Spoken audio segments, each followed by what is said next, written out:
एक minute please ऐसे ना करें, प्लीज ऐसे ना करें, प्लीज ऐसे ना करें।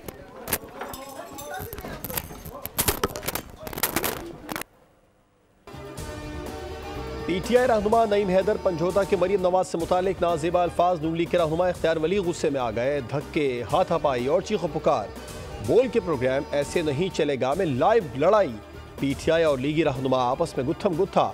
स्टूडियो में मौजूद लोग दोनों को छुड़वाते रहे। शो की मेजबान डॉक्टर फिजा भी ऐसे ना करें कहती रह गई।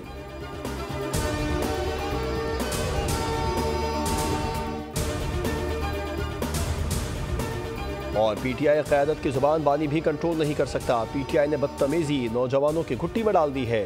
पीटीआई वालों को गाली देना आती है क्योंकि कारकर्दगी में मुकाबला नहीं कर सकती। लीगी रहनुमा तलाल चौधरी की बोल से गुफ्तगू। कहा पीटीआई रहनुमा ने खातून एंकर का भी लिहाज नहीं किया। बदतमीज लोगों को शो में नहीं बुलाना चाहिए। रहनुमा पीपल्स पार्टी शहला रजा ने कहा पीटीआई शख्सियत पर हमला करती है। मरीम नवाज को टारगेट करना पीटीआई ने वतीरा बना लिया। पीटीआई बिलावल भुट्टो को भी टारगेट करती है।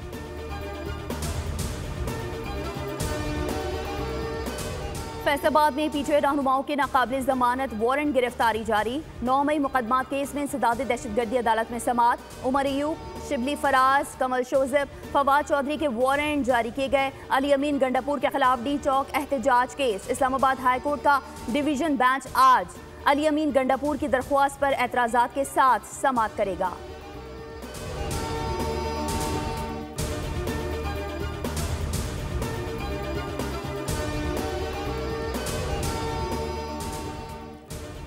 शहजाद अकबर ने इस पैसे को सरकारी दस्तावेज के तौर पर जाहिर किया। 190 मिलियन पाउंड्स की करप्शन के ठोस शवाहिद हैं। इस केस में अरबों रुपए बटोरे गए। वजीर इत्तलात अता तारड़ कहते हैं मियां बीवी ने ट्रस्ट बनाया, जमीनें और अंगूठियां ली। तमाम करप्शन दस्तावेजात से साबित हो चुकी है।